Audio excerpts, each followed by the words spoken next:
Budget, in the other hand, for 2 degrees C is significantly larger. For a 50% chance, the world could emit about 1,150 billion tons. That's around 30 years of current emissions.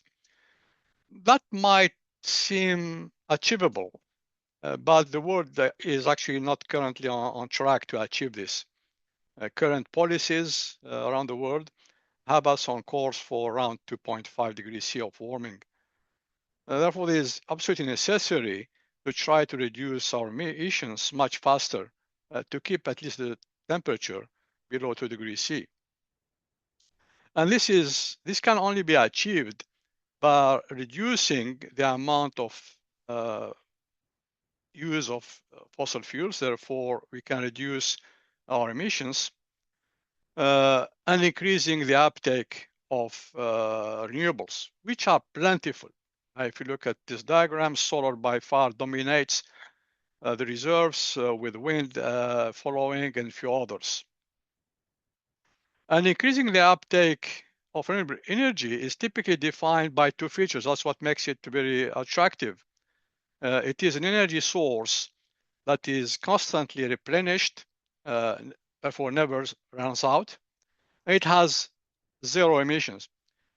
So it's not surprising that when we look at the figures released recently on the uptake, we tend to see solar dominating extensively worldwide and as well as in Australia,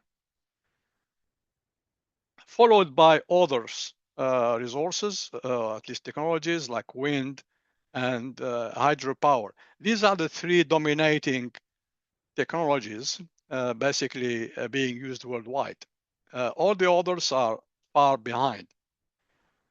Out of these 3, solar power is most definitely growing faster than any other power source in history. Think about this. It took about 68 years since the invention of the photovoltaic solar cell in 1954 to install 1 terawatt of solar power, but only 2 years to install the second terawatt from 2022 to 2024. And the third terawatt is currently on target at the end of 2026. Abundance, of course, is not a problem. The lack of storage is. So there are tremendous opportunities in this space to address these issues, and Geosynthetics can contribute to these advancements.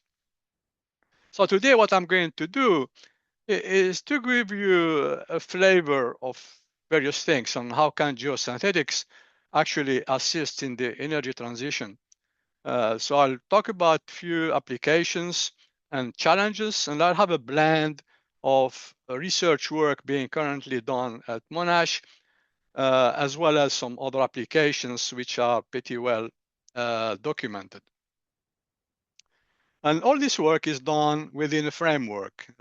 Framework is United Nations sustainability goals or development goals, basically which articulates human development needs through 17 sustainable development goals listed here. You can see them in front of you. So all these represent a global framework aimed at redirecting humanity towards a sustainable path. So today what I will do, I'll focus on one of these goals. That's goal number 7, related to energy. And I will discuss how geosynthetics, or at least where geosynthetics could experience significant growth, and also most likely potential innovations that could emerge. So let's start with wind in this case. So I'll cover the other 2 as we go. But before that, what I want to point out is where currently geosynthetics are mostly used.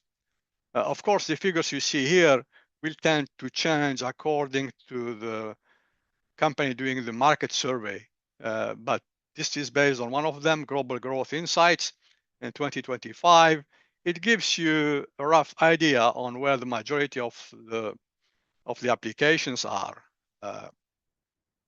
My talk today is going to focus on the section called Others, or referred as Others, simply because I think the applications are at this point in time, at least, they are what I call boutique type of applications. They are not mainstream, so they start to be used, and therefore it's kind of a small niche area. Hopefully, this niche will grow, and it will become mainstream eventually at one point in time. So if you look at the wind type of applications, it's really governed by the size, by the increase in capacity of these wind farms and the wind towers. Currently, we are dealing with larger towers, heavier compared to what we had 10 years ago or 20 years ago, which were much lighter, therefore less demanding from the geotech or geotechnical engineering viewpoint. And I would say when it comes to the wind, the challenges are more geotechnical type of challenges rather than geosynthetics oriented. But nevertheless, geosynthetics can play an important role in the process, especially in the construction process. So that's why I want to take you through some of these challenges we tend to actually encounter when we look at this. So very often these wind farms will be in remote places. Therefore, you have typically issues with site accessibility. And then, because they are getting heavier, therefore the design of the hard stand for the equipment becomes a very big issue. Simply are dealing with heavy loads. And the same applies to the roads you have to put together basically to have access. So the issues are typical geotechnical problems: varying capacity, excessive settlement, differential settlement, and so forth. Large and heavy wind tower components means that you have also to store them before you take them away. So you cannot just store them anywhere. You have to design these storage areas and have these support pads designed specifically to cope with these extremely heavy loads. Remember, you are no longer dealing with the wind towers of the 2010s, 2015, 15 years ago. So these are today is very common because they can generate more energy, and they are quite popular in that sense. And geosynthetics can assist in this case to actually make this support possible, because I can give you that extra strength you need without going through ground improvement techniques and the likes. So when you design this hard stand for heavy loads, this design is similar to the platform design you basically geotech engineers tend to do for heavy equipment when they are installing their piles and on site and so forth. The main difference is the load. So you are designing for much heavier loads than a typical crane or piling rig installing the piles.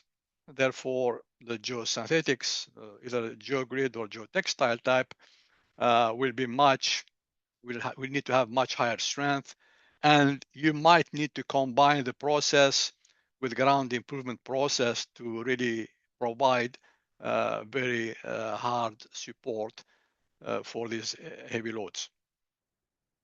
But again, it is site dependent. If you have a site where the ground profile is good, you might probably don't need to go to ground improvement process. But if it is of poor quality, you will need to have this combination of applications. Just give you a quick example here, supplied by one of our industry partners. Because they are in remote places, you cannot just drive there and start working. You have to prepare the site so that you can have traffic. Therefore, you can move your turbines, you can move your equipment and so forth.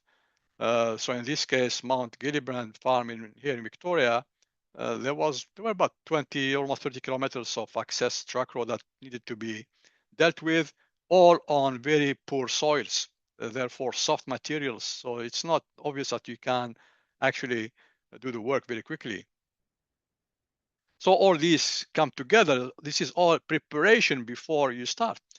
As I said, this is mostly geotechnical engineering issues, but geosynthetic will make actually the construction of wind farm possible, I mean, quicker, because if you use ground improvement, you can certainly do it, but it will take you longer to complete the work. So this is just a snapshot about some of these challenges we tend to encounter when it comes to wind farms. Of course, things can go wrong, and typically when they go wrong is mostly a geotech-oriented problem. Uh, Most likely very poor site investigation process, poor design of the platforms, therefore not able to cope with the heavy load expected. So these things tend to happen from time to time, and they are pretty well documented. They still happen, uh, which means that, of course, there's more education to do on this space.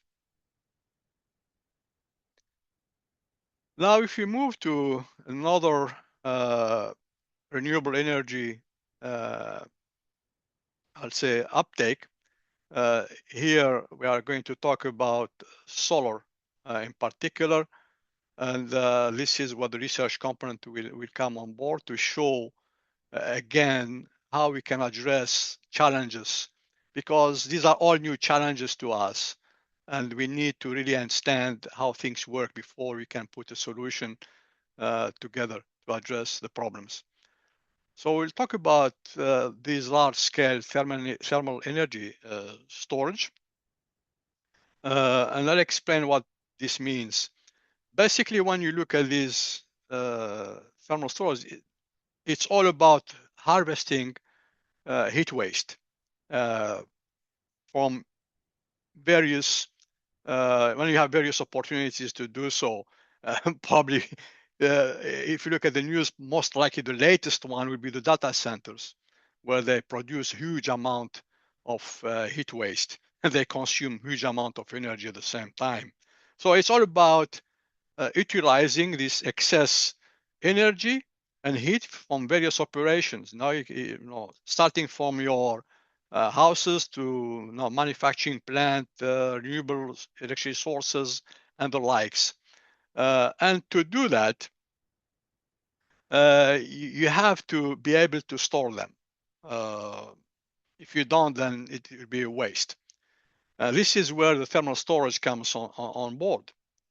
Because it allows you, it gives you the opportunity to actually store and reuse. Therefore, you can address these temporal imbalances. Remember that one of the main problems with renewables is the intermittency process. The storage is not always there. So they operate in a very intermittent way.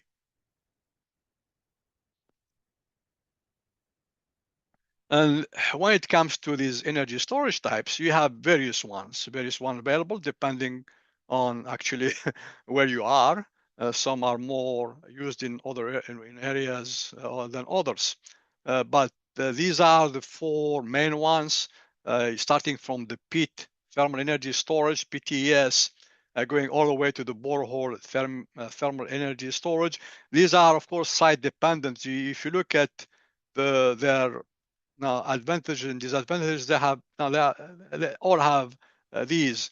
If you look for the aquifer thermal energy storage, very low construction cost, but it is really dependent on site selection.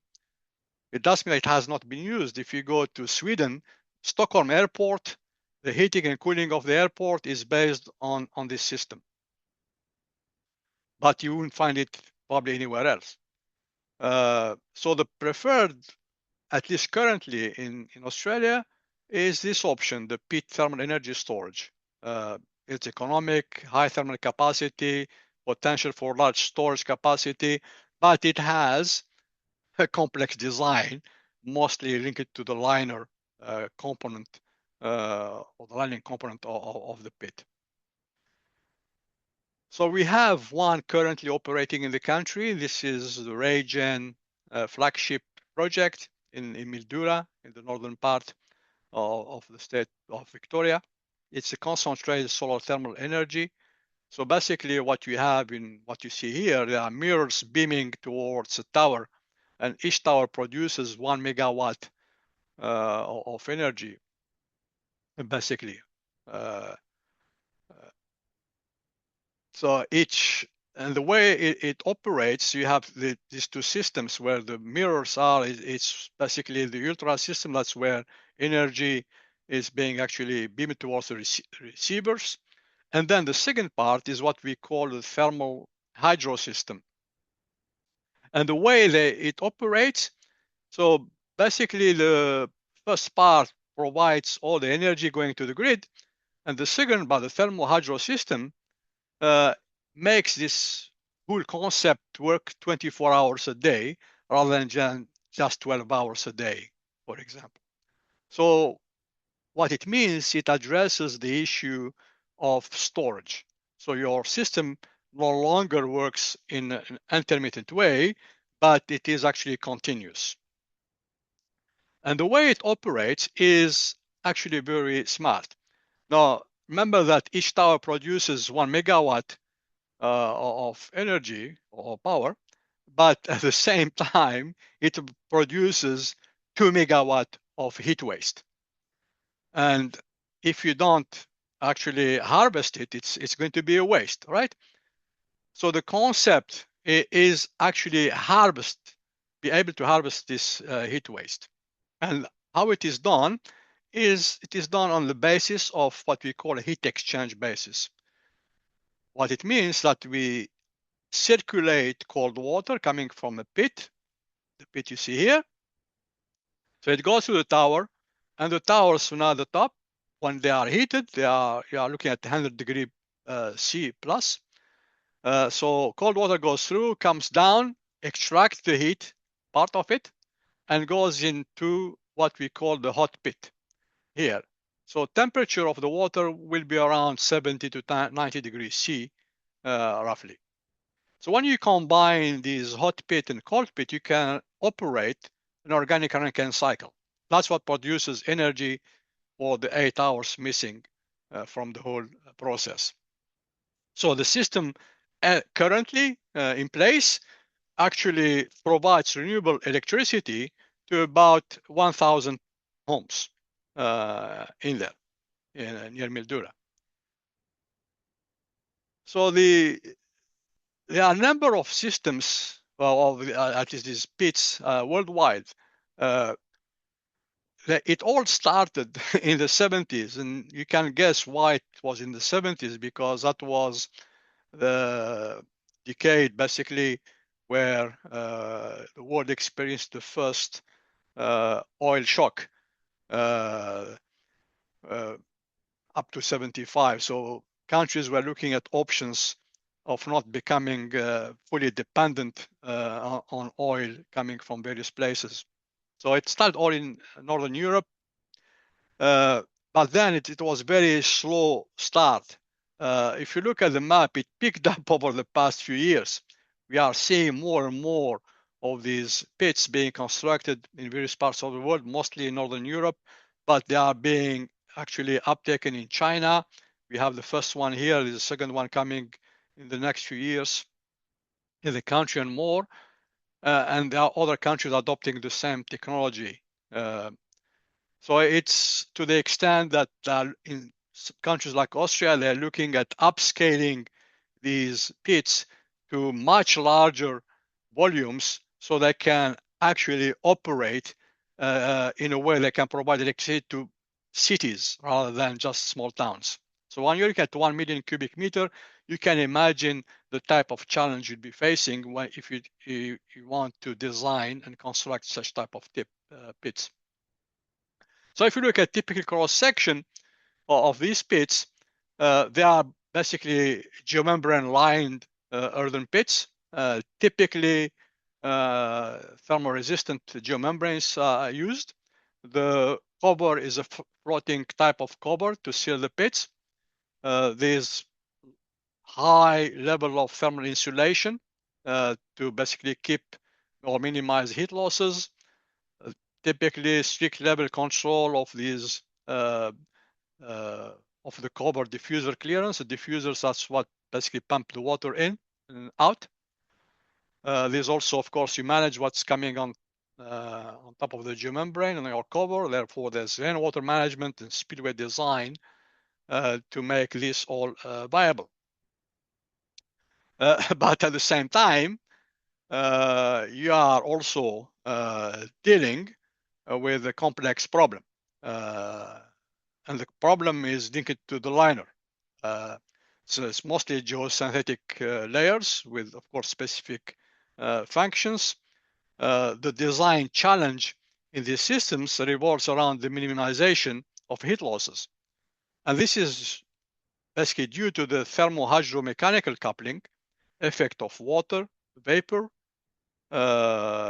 heat, and of course loading, especially through the cap, where the thermal gradient is quite dynamic. It fluctuates extensively due to the change in ambient temperature, atmospheric conditions, and so forth.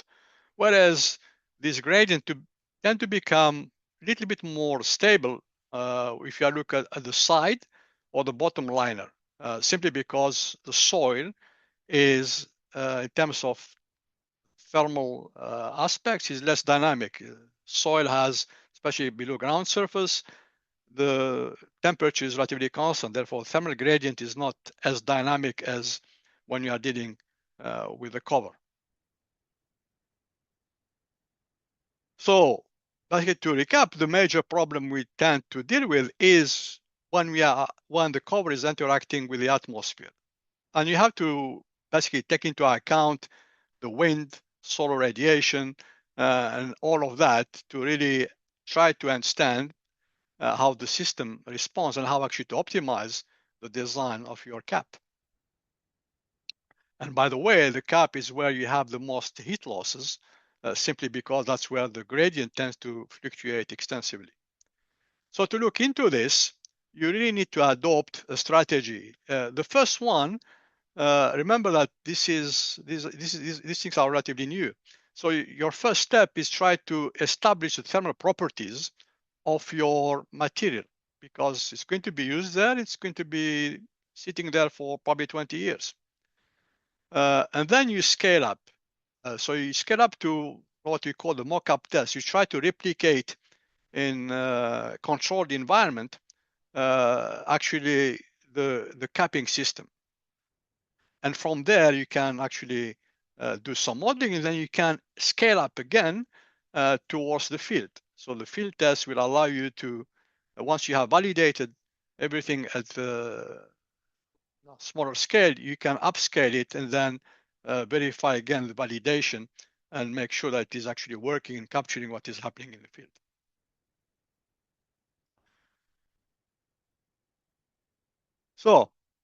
So what are the key challenges that we tend to face? The first one is related to actually the water vapor migration through the cap, mostly through the geomembranes at elevated temperatures.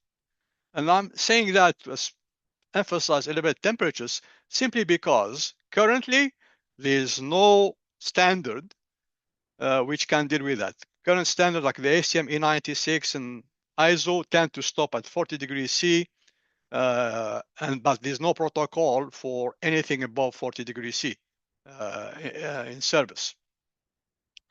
So we tend to do a lot of extrapolations using different models like FIX or Arrhenius, but you will see in a minute that sometimes very often it doesn't work that way. What also adds to this is the fact that you are dealing with very low flux rates, vapor. It's not easy to actually quantify or determine. So you typically need long test and very high sensitivity. On top of that, we're dealing with high temperature means also that you have high saturation vapor pressures that tend to come on top, which makes the whole process difficult to deal with. And of course, our geosynthetics are made of different resins and polymers. Therefore, the response will differ from one product to another, even within the same family. So if you have HDPE, HDPE1 will be different from HDPE2 and so forth. So there's no universal correction factor. So how would you address this? So we can actually look into it. We have, at least here, we have at Monash, we have developed some specific equipment that can actually quantify these vapor movements at very high elevated temperatures. Modifying the ACM E96, for example, with using an inverted cap like this. When you do these tests, because of the temperature, you also induce vapor pressure. So if you are at very high temperatures, you have a bulging of the geomembrane taking place, like what you see here. It does mean that it is wrong, but you can quantify this bulging. You can actually scan it or map it. 3D scanning, for example, you can map the whole thing, and then you can determine the area, exactly the area from where the vapor is being transmitted. And you end up with a diagram like this one here, showing the variation of actually this water vapor transmission rate. But don't you have to be careful here, because it's not only the temperature that makes this going up, it's also the pressure. So it's a coupled effect. And typically, if you look at ASTM, this is where it stops. The issue here is not an issue at all, because it's relatively constant. Typically, what we tend to do is use a model to try to work out what's happening beyond 40 degrees C. And what we do use this model here, fixed model. So the fixed model, as you see, it doesn't capture actual reality. It's very far from the experimental results. And the reason for it is because it assumes that the diffusing vapor and the surrounding air, they tend to move together. So it's kind of an equimolar model. But you don't have much option you know, up to now. But you can go around it, because fixed model is not the only one available, but it is extensively used. It's very, very well known. There are other models that we can actually make use of, like the Stephens model that you see here. They are similar, they look similar, but there's a major difference in terms of what it does. So Stephens law accounts for the fact that vapor, when it goes through your geomembrane, for example, that vapor displaces the static air, which when it does that, it changes the effective transport rate. So you can now introduce a correcting factor which accounts for that. When you do that, you have a much better match, because it is actually taking into account the pressure component, which fixed model doesn't do. That's what you have, that mismatch.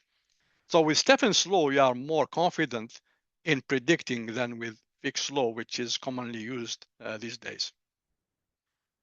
Now, this process means that you need to have access to a 3D scanner, very costly process. So what we have done is developed a less expensive process, relying on a desiccation process, actually using a desiccant.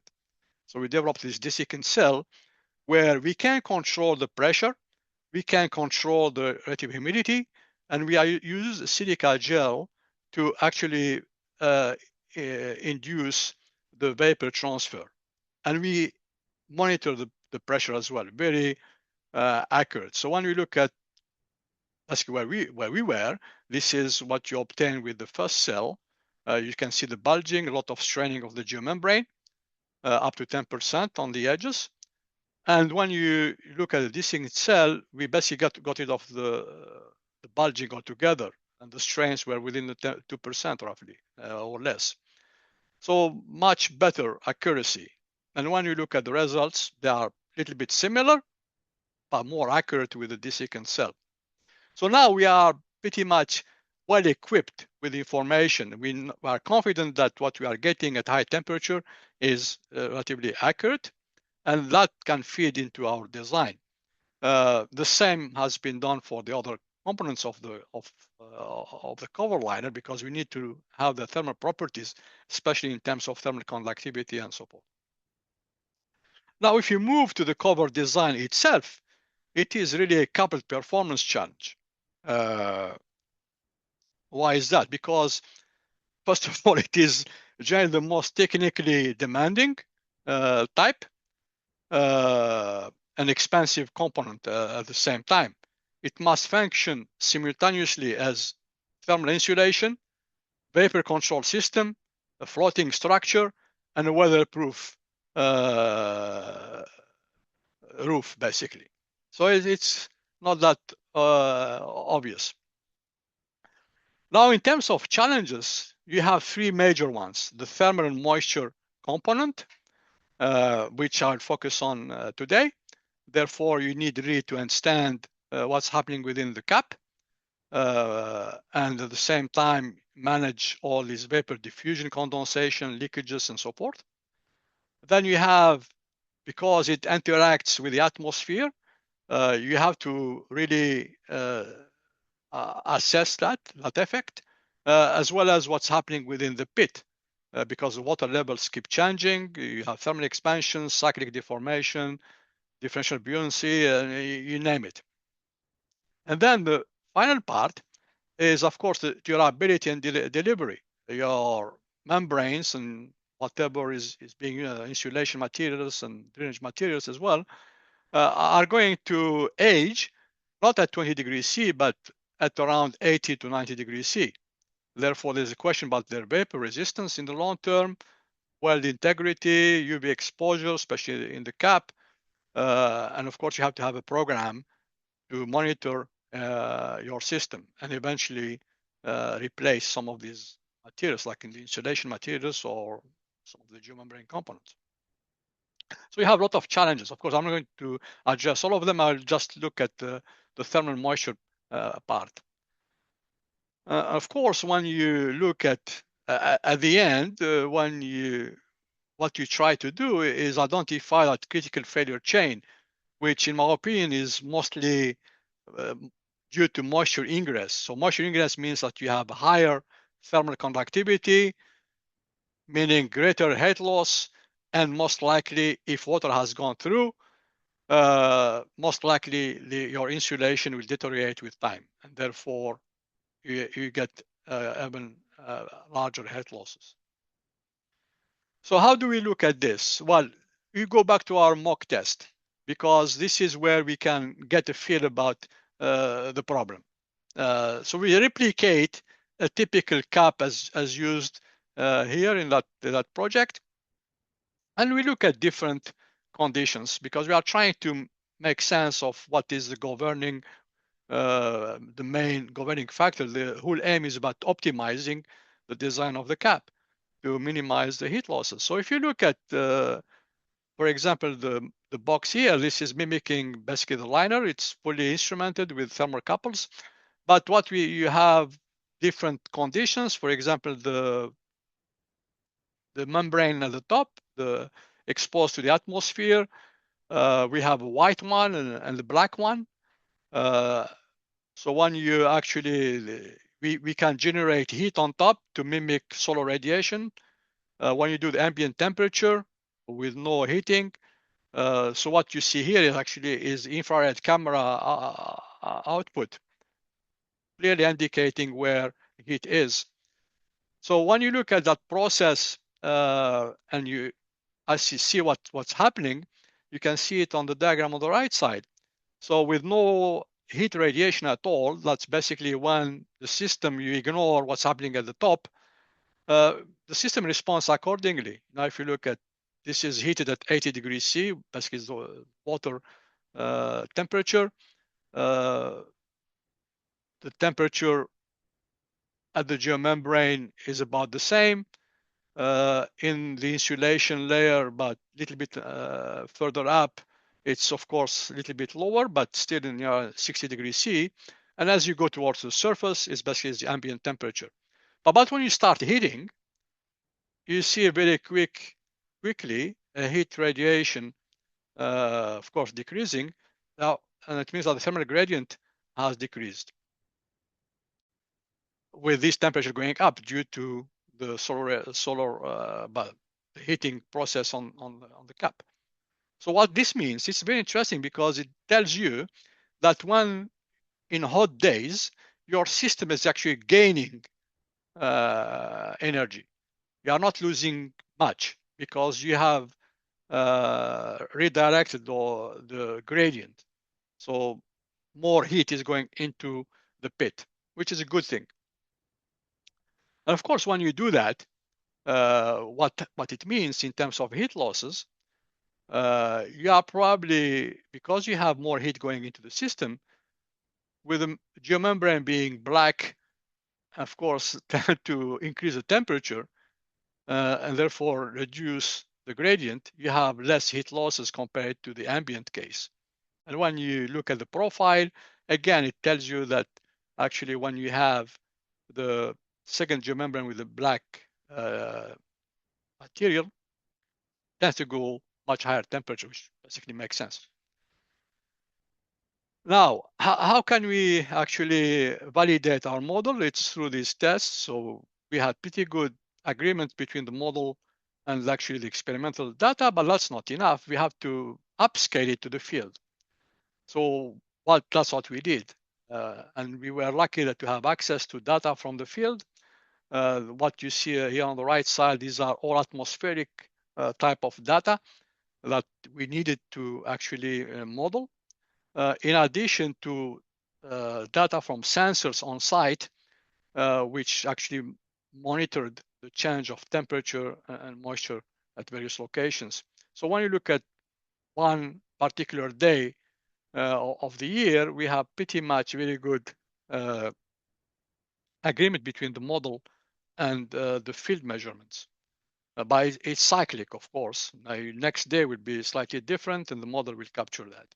So at the end of the day, when you look at all this, you can now adjust a little bit the conditions. So you can make subtle changes to certain design elements, and then you can refine the heat loss performance. You can also identify probably the worst case scenario as well. And that's what we have done with this, because now we know that the model works. We can do that, taking into account the atmospheric conditions of the site. So when you look at the pit itself, so if you are looking at case one, this is where you minimize the heat losses. As you move into case two, case three, which basically means in this case some things have changed in the design, and unfortunately I cannot provide the reasons for that because for the NDA on this project. But bottom line is you can actually identify the zone, or at least the timing. You can identify the conditions which allows you to optimize your system. And you can do that through this process. What is also interesting is you can follow that movement of water and heat and actually see if you have malfunction, for example, for your drain, how it affects moisture transport, and you have fluctuations of heat due to atmospheric condition. You can also actually observe that and monitor it with time.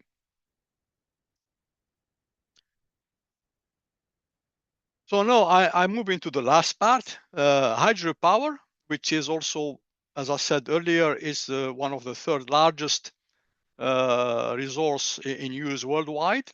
It's about close to 30% worldwide in terms of renewable type. So it is an emerging growth for geosynthetics, simply because it offers really a transformative solution to the challenges associated with water containment in these energy storage reservoirs. And we have a number of them available.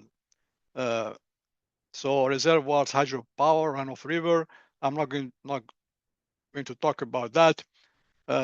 Mostly I'm going to focus on the pumped hydro type. So what you need to keep in mind, it's not a source of renewable energy, but it is a storage system. So it is a method of energy storage that basically uses two reservoirs at different elevations and generate energy out of that. So the largest, actually, currently it is in China, the largest pumped hydro storage plant is about 36,000, 3,600 megawatt. And if you look at any largest battery storage currently available commercially, like the Teslas and so forth, they are not, they are about 750 megawatt. So how does this pumped hydro works? As I said, it is a method of energy storage that uses two reservoirs at different elevations. So when there is excess electricity in the grid, typically from renewable sources like wind or solar, it is used to pump the water from the lower reservoir to the upper one. And then when electricity demand is high and renewable sources are not producing enough power, water is released from the upper reservoir to the lower one, and it passes through these turbines. So that's what generates electricity. There are few of them, of course, quite few have been constructed so far. But what is very important to know is of now the uptake in various parts of the world. The total installed roughly up to this year is shown here. And the reason why I wanted to show this is because just to put things to perspective. So you look at China, they have for the past few years, I think they put about maybe 5 stations for pump stations. So their capacity is very high. It's about 65 gigawatt. Then the US and Japan are behind. Australia is about 1.3. The rest of the world is about 93. And the reason why it is 1.3, Australia has just 3 pumped hydro facilities, with the last one commissioned in 1984, the Winhoe one near Brisbane. The fourth one has been basically commissioned and start work on it in 1980 and 2024, 40 years later.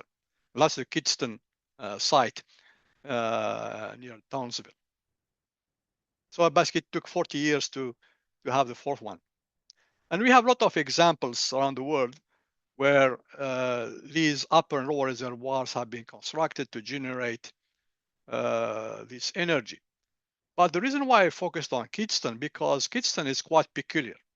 So what you see here, these are the conventional ones, where you have to actually construct the pit at a certain elevation and have a lower pit and then connect them.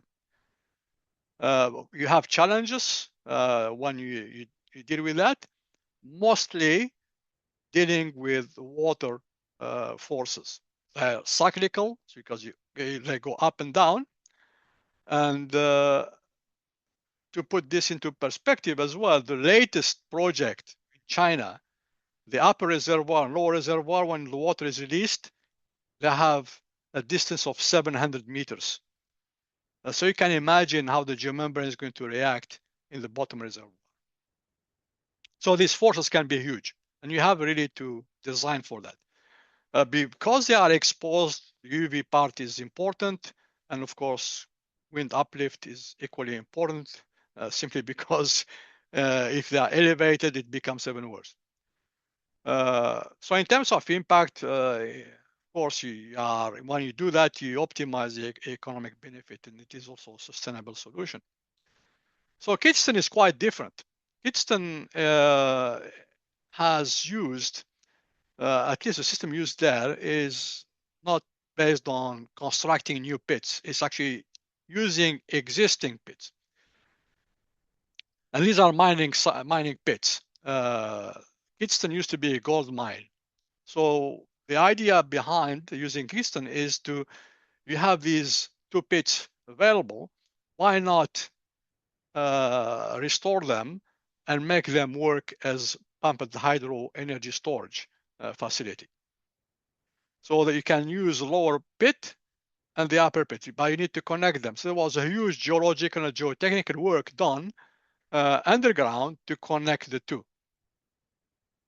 So this vertical shaft that basically convey water to a powerhouse containing two large reversible pump turbines below ground surface, about 100 meters down. So the lower pit is the largest one. So it's referred to as the Eldridge pit. It's about 300 meters deep, and that's where most of the water is stored. And then the upper one, the widest pit, is rather shallow, but it has a very broad body of water. And the reason for that is because it was filled with waste rock coming from the lower pit. So to allow more water to be stored in the upper pit, they constructed embankments. So dam embankment basically all around to create a large, relatively shallow dam, but with much higher volume. So that's how you get the upper part. So the upper part, of course, has to be lined. And the lining system was quite interesting for this particular case. They used a 2 millimeter thick geomembrane, but also had geotextile used. And I'll explain to you why. Simply because when they actually, before the installation of the geosynthetics, they had to smoothen the surface of the embankment side facing the water.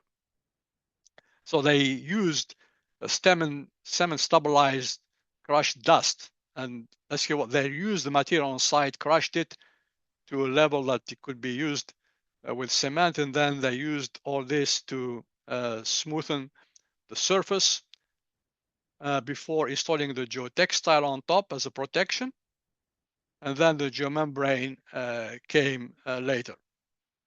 And this is how it looked like at the end. There was, I think, about 6 kilometers of geosynthetics used in this particular pit. So eventually, when you fill the upper pit, it becomes, this is 2024. It's not operational yet. It was supposed to be operational by early 2026 or late 2025, but they have encountered a lot of civil and mechanical issues. And currently it's on target to become operational in sometimes in 2027. So they had some teething problems along the way.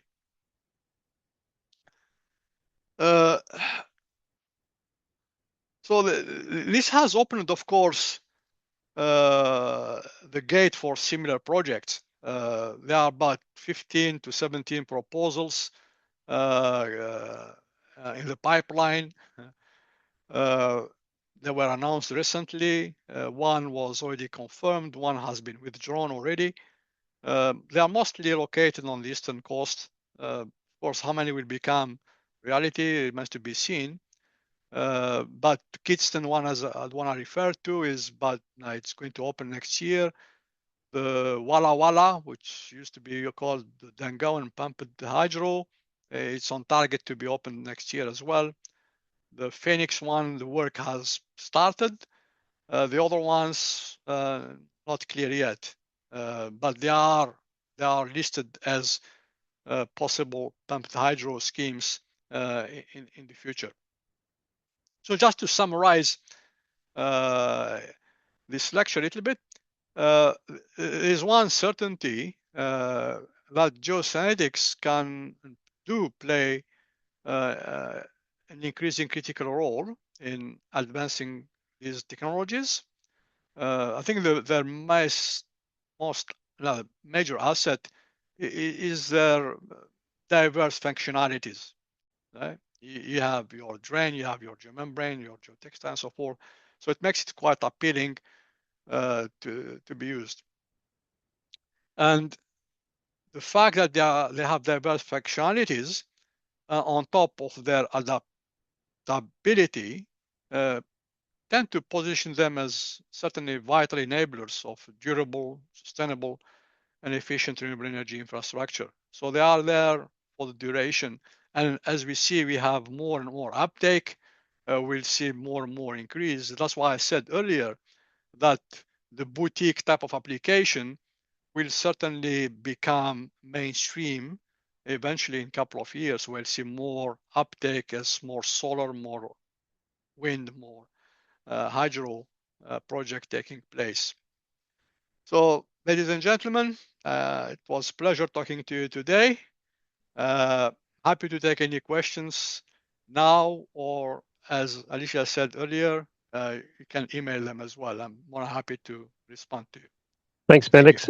Yeah, we do have a few questions in. So the first one is for So the. should I stop sharing? Yeah, you can do that. The first one was for the pit storage projects. And the question was, would it be recommended for installation in cold regions? In cold regions, especially where there's permafrost, geomembrane floating covers could be exposed to sub-zero temperatures during the night. Given the potential large temperature gradient, would stress cracks be prone to occur and Yes, compromise they the have been cover? used in cold regions, actually, in Tibet. The China one was in Tibet. Cannot get colder than that. But you do have options there because if cold is the issue, then you need to, your cover design needs to account for that. So obviously, don't go with the exposed type. There are other options that you can adopt to minimize the problem of exposure to permafrost or cold weather. If you look at the pits in Denmark, Sweden, Germany, especially in Denmark, they design them to deal with snow and ice. So yes, you can do that, provided that your cap system is designed for. So basically, it's not one size fits all. Yep. I had a follow-up question for that. Given the range of temperatures that are in these, is that a standard kind of GRI GM13 material that's installed there? And if so, how does that temperature exposure impact its life? Okay, so most of the geomembranes being used in these pits are what we refer to as high temperature geomembranes. And there are few on the market made specifically to deal with high temperatures up to 100 degrees C. These are so basically these are the one being used, not your common geomembrane. They have to be high thermal resistant, especially on the sidewall and the membrane coming on top of the water. The one exposed, because it is exposed only to solar radiation, might have a different property. But the one in the pit, they have to be high thermal resistant. Yep. So if you use your conventional between the heat and everything else, will not survive, at least in the long term. They might survive a few months or a few years, but not in the long term. There was a question here around you've been referring about to HDPE geomembrane applications and testing on it. Now, I assume this was for the pit thermal storage. Yeah. What about other geomembranes like bituminous geomembranes? No, we didn't use them. And they have not been used in pits. No, I guess given the high temperatures and the fact that the bitumen's viscous probably wouldn't work. No. Considering the geology of Australia and climate, where in Australia can we install heat storage pit efficiently? Well, there's one already in Victoria. There's one lined up for South Australia very soon. It's going to happen next year or the year after. So yeah, the sites are there. The deployment is probably not the whole country, but you have to select the sites. It's not only the what you have below ground, it's also the exposure. You want Mm. to optimize the process. So Mildura was not selected because solar radiation is quite high in that region. Uh, and your pit is actually, it's where your solar farm is going to be. So Yep. at least if you are dealing with solar farms. But if you are dealing with district heating, for example, where you need to extract, let's say, heat from data centers, then you have to scale down. It's much smaller scale. For larger scales, uh, typically in these solar farms, for example, in Denmark, they are not using this concentrated thermal. They are using conventional solar farms. But because they are generating so much energy, they need to store it. Mm. The other question I had is probably more around the first one, speaking about the use of geosynthetics for wind farms. And there's almost there probably a double sustainability benefit. I mean, you're building renewable power generation, but in order to access those and service those, if you can use a geosynthetic and use less aggregates, say, then Yeah. you're improving the environmental outcomes doublefold almost. Yes, yeah, because now you mentioned ground improvement. Uh, Typically, for these large stands, they go ground improvement straight away. But you can still probably can reduce that footprint. You still probably need the ground improvement, but if you combine it with geosynthetics, then Mm. you'll have less. Yep. Uh, I think when it comes to wind towers, there are a lot of things that need to be accounted for. The transport Mm. part needs to be accounted for. There are a lot of things that tend to pile up uh, at the end of the day. So when you do that balance, it is necessary to account for everything. Then you Yep. see which one is actually dominating. Then you try to reduce the footprint of that particular section that is dominating. Awesome. I think that's it for the questions, I Malek. actually have one more, Oh yeah, go if for I it, can. Alicia. Yeah. In the floating cover system, when you do, what are the most effective materials for thermal and insulation between geomembranes? There What are do you? various. Actually, the PIR has been used extensively. But if you look at the Northern European type, because of the experience they had in the past, they are using a special blend of insulation, which basically is polyethylene type. It's more expensive, but you can be smart, or you have to be smart on how you use them. You can have a combination so that you minimize the heat migration, let's say right on top of the geomembrane. And then as you go up, you can select different type of insulations if the cost is the worry. But you do have various types. The key part is thermal conductivity under dry conditions, and whether they can wet very quickly or not, because you don't want them to get wet. So you have to, your design has to be protective of the insulation. Mhm. Thank you. But in case they get wet, there are other products which actually are water repellent to some extent that don't allow water to come through or vapor to come through. Those are more expensive. Okay.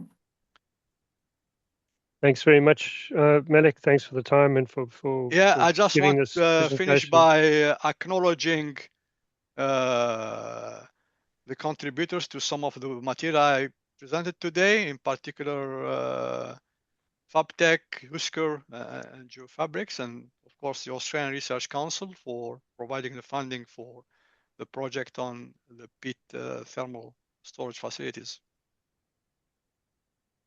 Thank you. And our research team here, Sadib and Faisal. Thank you, everyone, for joining us. Thank you, Malek. Thank you. If there are questions to ask, feel free to email me. Great. Thanks, Malek. All right, Yes. guys. Take Bye. care. Bye. Bye.